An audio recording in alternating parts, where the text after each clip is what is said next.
Di wilayah desa Ciparai, Kabupaten Majalengka, tanaman gayam tumbuh secara liar dan tersebar pada sebagian kawasan. Pohon gayam di sini hampir mudah untuk ditemui atau dijumpai di daerah dekat aliran-aliran sungai atau pinggiran sawah.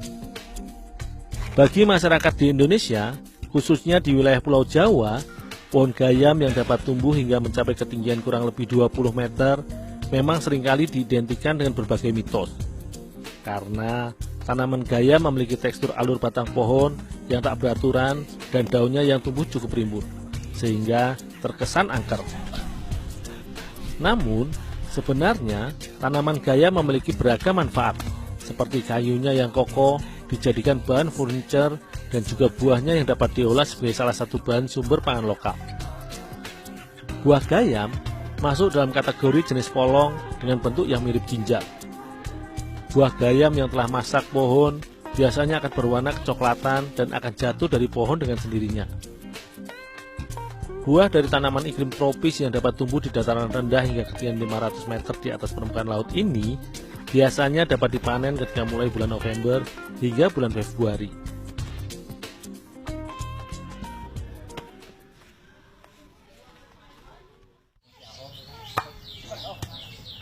Meski dapat dijadikan sebagai bahan makanan dan termasuk dalam keluarga polong-polongan, buah gayam tidak dapat langsung dikonsumsi, melainkan harus melalui beberapa tahapan terlebih dahulu. Buah gayam hampir sama dengan kerabatnya, yaitu jengkol, di mana memiliki karakter kulit yang keras.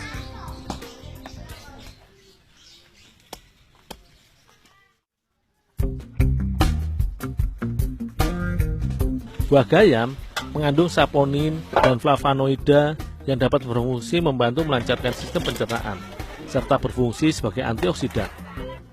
Namun sebenarnya, kedua zat tersebut dapat menjadi racun pada tubuh bila tidak diolah secara benar. Karenanya, agar biji buah dari tanaman tropis yang kini mulai jarang dijumpai di negara-negara Asia Tenggara ini harus direbus agar dapat dikonsumsi dan bermanfaat sebagai nutrisi alami pada tubuh. Proses perebusan gayam biasanya berlangsung sekitar 1 hingga 2 jam lamanya, agar teksturnya empuk dan aman untuk dikonsumsi karena berkurangnya kadar racun.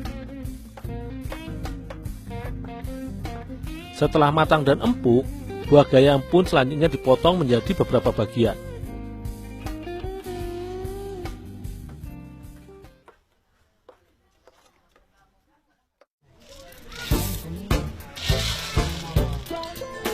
Di berbagai daerah, seperti Jawa Timur dan juga wilayah Jawa Barat, buah gayam biasanya dikonsumsi sebagai bahan masakan atau hanya dijadikan cemilan bersama dengan kelapa parut.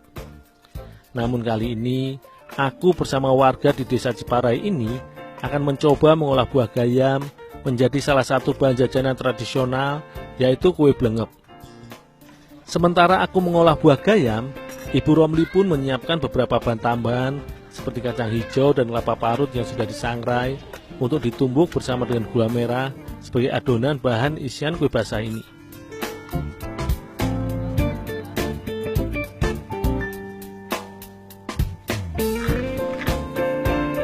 Tahap pembuatan blengep sebenarnya tidak jauh berbeda dengan proses pembuatan jajanan gemblong atau getuk, di mana blengep adalah olahan tradisional yang menggunakan singkong yang sudah direbus atau dikukus matang, kemudian ditumbuk untuk digunakan sebagai bahan adonan utamanya. Namun kali ini, karena aku dan Ibu Romli akan menggunakan gayam sebagai salah satu campuran bahan adonannya, sebelum membuat adonan singkong, awalnya aku menumbuk buah gayam yang sudah matang terlebih dahulu agar mudah ketika dicampur menjadi adonan campuran. Selanjutnya, setelah adonan dari buah gayam siap, adonan dari singkong atau ketela pohon pun dibuat dengan cara yang sama, yaitu ditumbuk hingga teksturnya hancur bersama dengan tambahan mentega agar adonannya lebih lembut.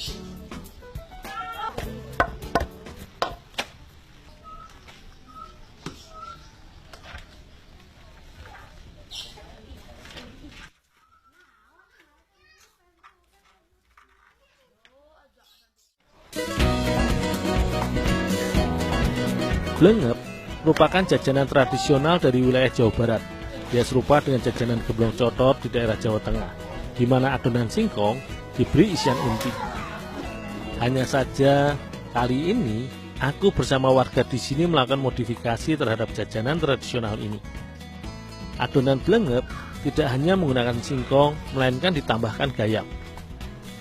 Selain itu, adonan isian pun dibuat secara kering, di mana kelapa parut dan gula merah tidak dimasak, melainkan ditumbuk halus dengan tambahan kacang hijau.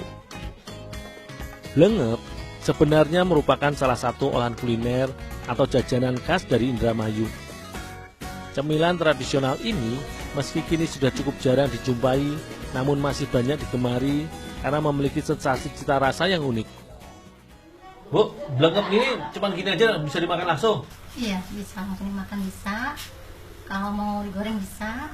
Oh, ini makan langsung bisa, digoreng juga bisa? Iya, iya. Saya cicip satu ya Bu ya? Iya ya, udah enak ya.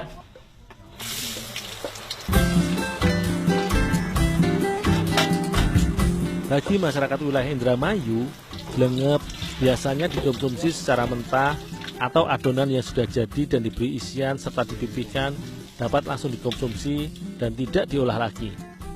Namun kali ini, adonan yang sudah dibentuk dan diberi isian pun akan aku olah lagi. Adonan blengep yang lembut pun digoreng kembali hingga berubah warna.